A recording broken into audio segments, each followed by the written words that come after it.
Good day, students. Ngayong oras na to ay ating math lesson. Kamusta kayo? Kamusta ang inyong araw? Mabuti ba? Dapat energetic ang ating araw, lalo na sa pag-aaral natin ng math. Sa pag-umpisa ng ating klase, tayo muna po ay mananalangin. Tayo po ay tumayo at mananalangin tayo. Pangunahan tayo ni Clara sa ating prayer. Okay, let us bow our heads and close our eyes as we pray.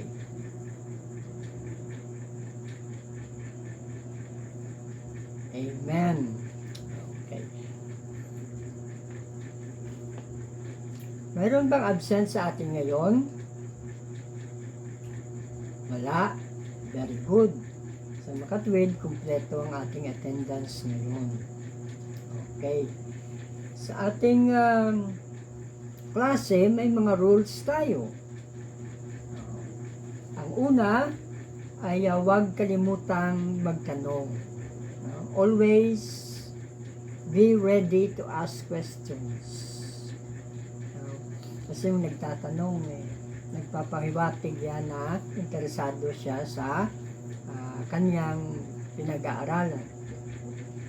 Ang pangalawa po, respect and listen to your teacher. Ganun din po sa inyong mga kaklase. Raise your hand when you want to speak. Be quiet when your classmates are talking. And lastly, share your ideas.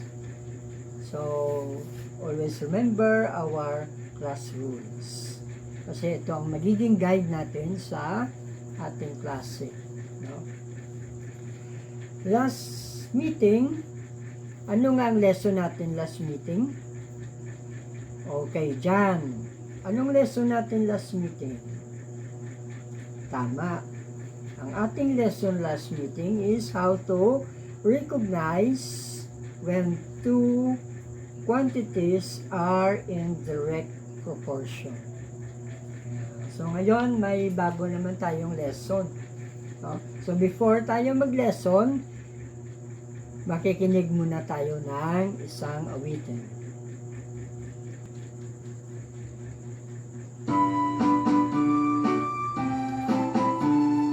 Percentages are numbers followed by a sign representing parts of 100 every time. Just remember when you say percent, how 100's what is really meant.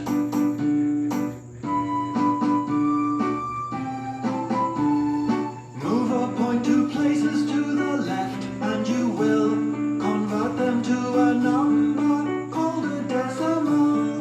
Just remember when you say percent, how 100's what is really meant. You can express them as fractions instead by putting them over 100. Find the highest common factor and divide the top and bottom if you want to simplify. Just remember when you say percent, how 100's what is really meant. You can express them as fractions instead by putting them over 100. Just remember when you say percent, how 100's what is really meant. Just remember when you say percent, how 100's what is really meant. Okay. So, I think may clue na kayo kung anong ating lesson ngayon. Ano ang ating lesson ngayon? Tama. No? It is about percent and its relationship to fractions, ratios, and decimals. May papakita ko sa inyong slide. So nakikita nyo itong slide natin. Anong symbol ito? Yes, Clara. Tama po. No? Ito ay symbol ng percent. Anong ibig sabihin ng percent? A percent is a number or ratio that represent a fraction of 100. It means per 100 or every 100. So maririnig natin yung termino na 100%. Ibig sabihin, it denotes the whole of 100. And it can be written, percent can be written with this symbol. Pag narinig natin na 100%, makikita natin ang ganitong symbol dahil ito ang symbol ng percent. Next slide. In this example, we have 100 squares and 70 are shaded. So, we can write 70%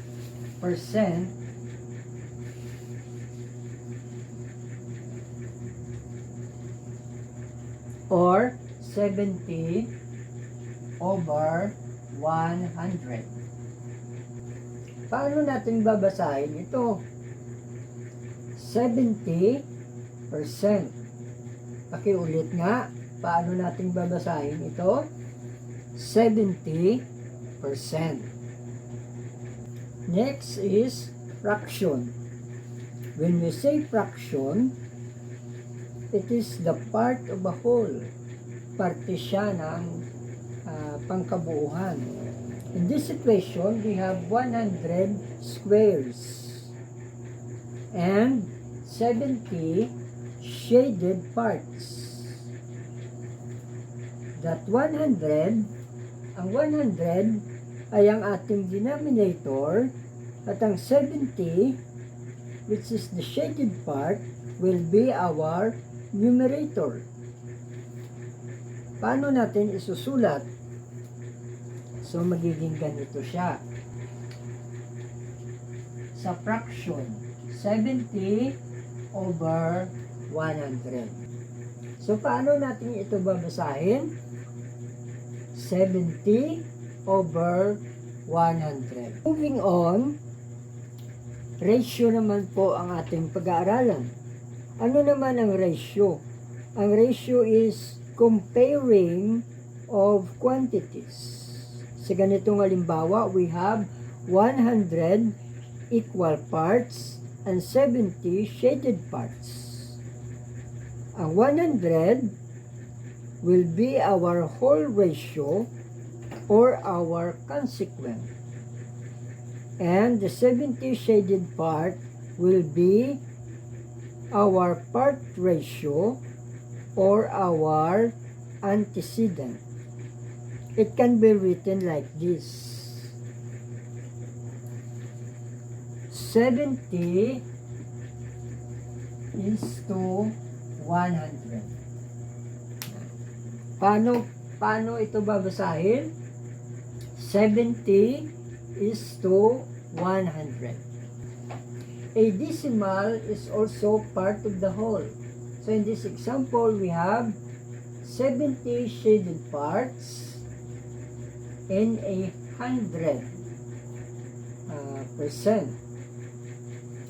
So when we convert it to decimal, we have 70 over 100, which is equal to 0.70. Balikan natin sa ating example. So we have 70 over 100 dahil 70 ang ating shaded parts in 100%.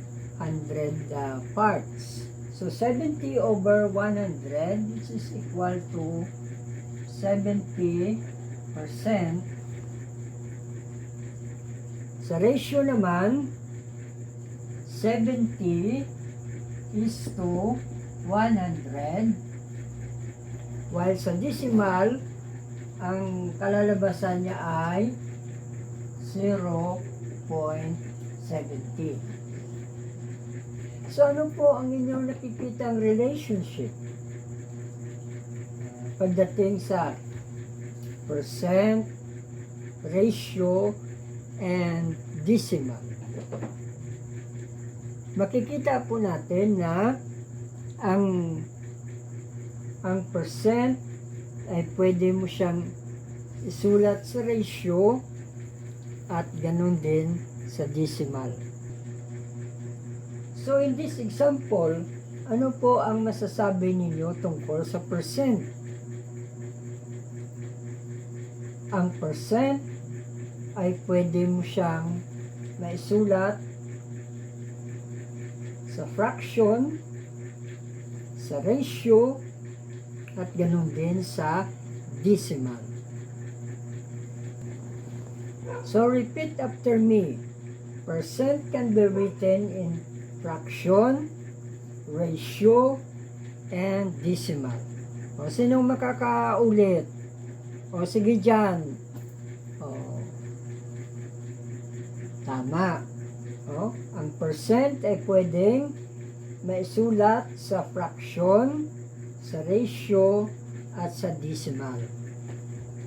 Now, in this example, we have how many shaded parts? Risa, how many shaded parts did you see? Tama, 25. There are 25 shaded parts. So, paano natin siya isusulat sa percent? Tama. So, 25%. Ano naman ang sa fraction? Paano naman natin siya i-illustrate sa fraction? So, magiging 25 over 100. Sa ratio, paano naman sa ratio? O, ikaw naman, Carlo, paano sa ratio? Tama. Magiging 25 is to 100. How about sa decimal? Okay, paano sa decimal? So, i-divide natin ang 25 sa 100. Ano ang answer? We have 0.25. So, ganun lang kadali.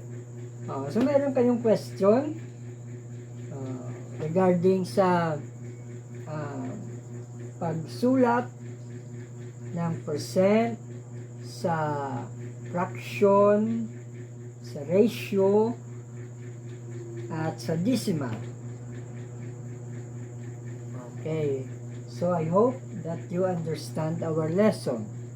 Now, let's have another example. We have here a hexagon.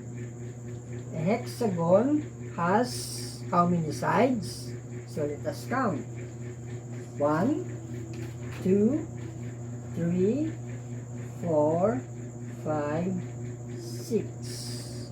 Hexagon has 6 sides.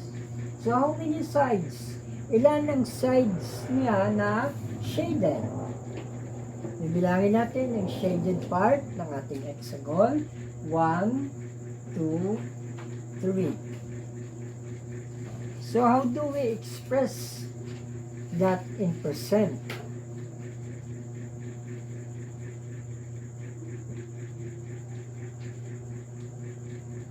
So, we divide it by 2. The whole is 100%. So, you divide it by 2, you have 100 divided by 2 is equal to, yes, John? 50, tama. 50. So, we have 50 So if we write it in decimal, rather in fraction, if we write it in fraction, we have how many sides are there? We have 6 sides, because this is a hexagon, and we have how many shaded parts?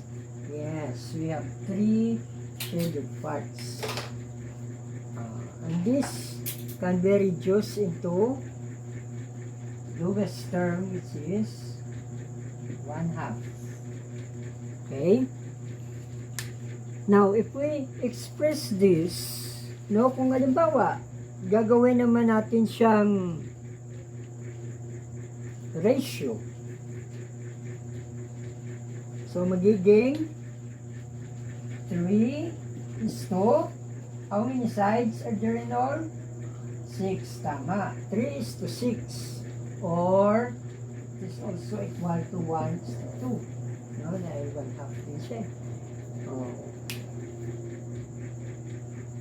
Or 0.5. Or 0.5.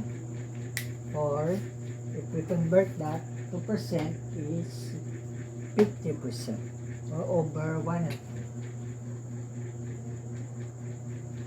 No, 50%. So in this example, how many squares do we have? Bibilangin natin. 1, 2, 3, 4, 5, 6, 7, 8, 9, 10, 11, 12, 13, 14, 15, 16, 17, 18, 19, 20. So there are 20 squares. So how do we write it in ratio? Let's first find the shaded parts. Ilan ang ating shaded parts? 1, 2, 3, 4. So, ang ratio natin ay 4 is to 20. How about in fraction? Sa fraction is 4 over 20. How about in our decimal? Sa ating decimal, we have 4 divided by 20, which is equal to, ilan ang sagot? 0.20.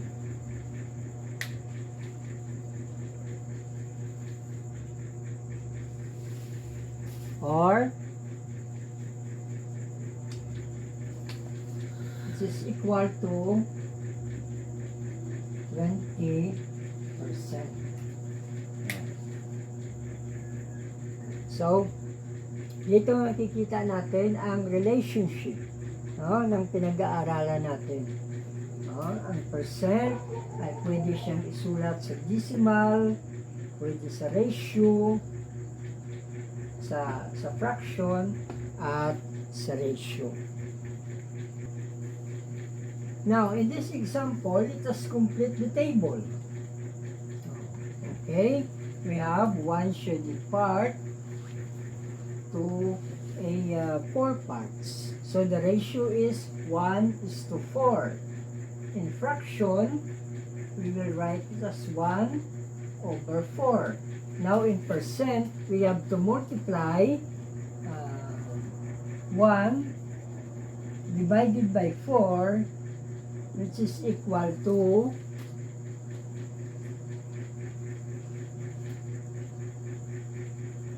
0.25.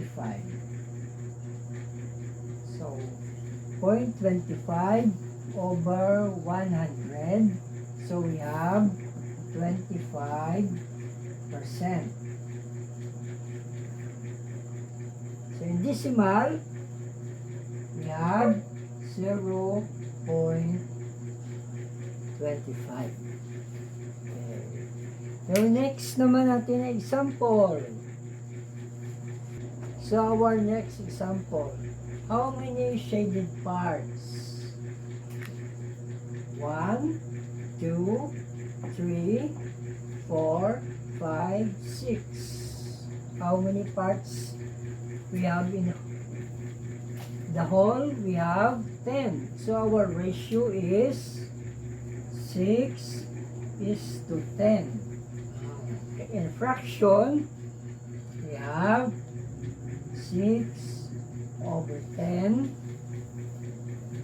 In percent, given already, we have 60%. And in decimal, we have 0.60 or 0.6. Okay? So, ganun lang siya ka-simple.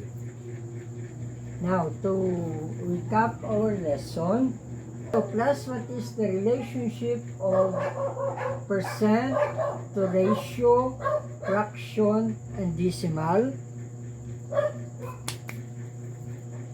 The relationship is that percent can be written in fraction form, ratio, and decimal form.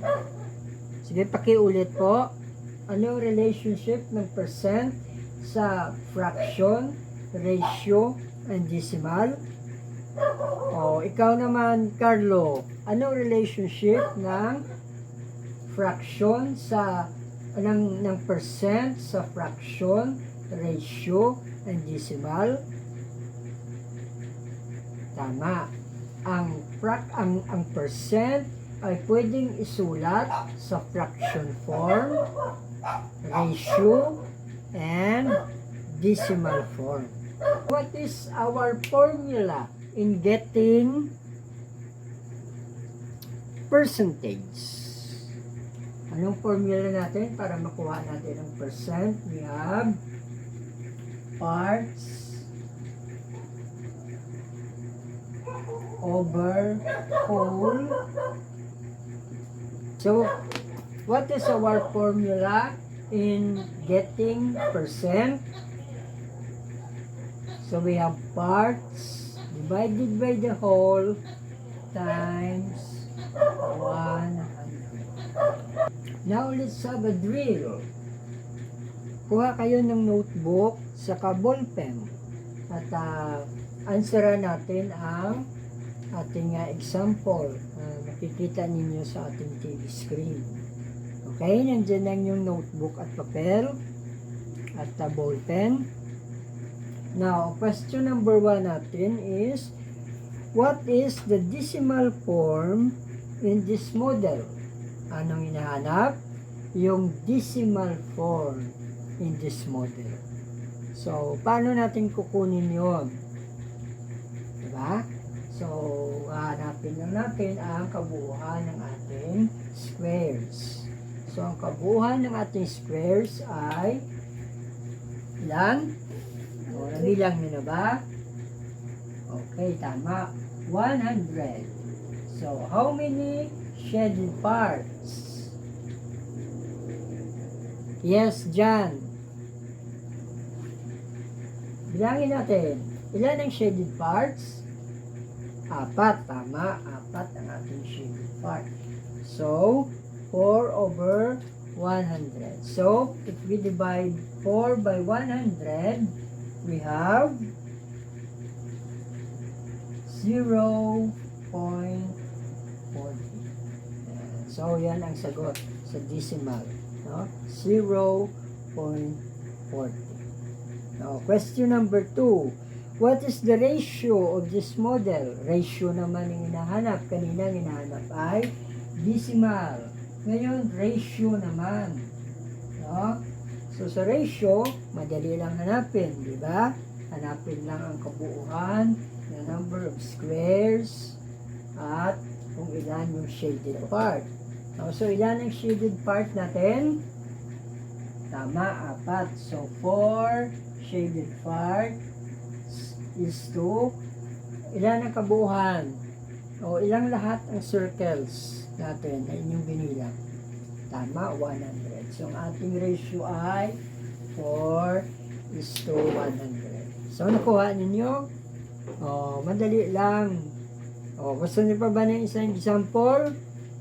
Oh, okay. O, so, magbibigay pa tayo ng isa pang example.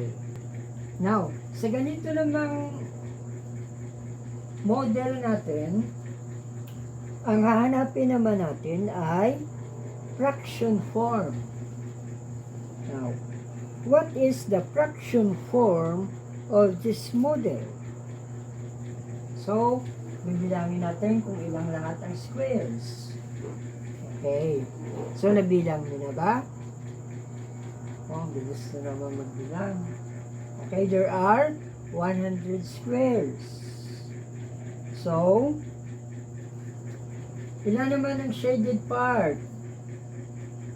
There are how many? Bibilangin natin. 1, 2, 3, 4, 5, 6, 7, 8, 9, 10, 11, 12, 13, 14, 15, 16, 17, 18, 19, 20, 21, 22, 23, 24, 25, 26, 27, 28, 29, 30, 31, 32.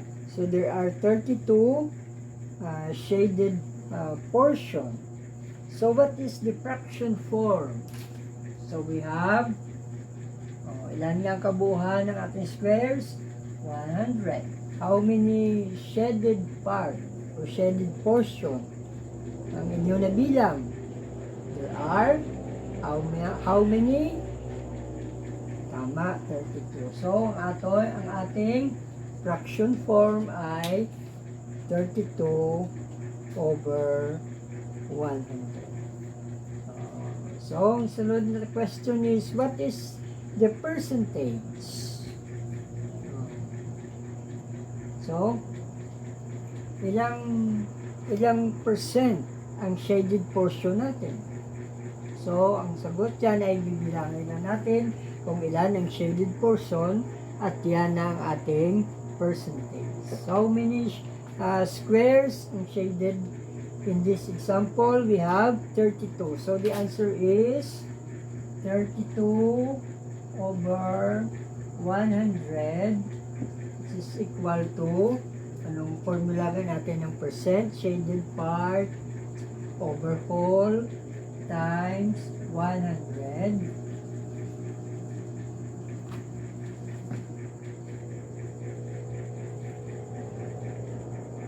So, it is equal to 32%. Okay, so nakuha nyo na ang ating lesson regarding percent, ratio, fraction, and decimal form. Here is your assignment class. Next meeting, have an advanced reading of Module 2, defining percentage, base, and rate. So I hope you enjoy our lesson this afternoon about percentage, fraction, ratio, and decimals. So that's all for today. God bless and have a nice day. Thank you.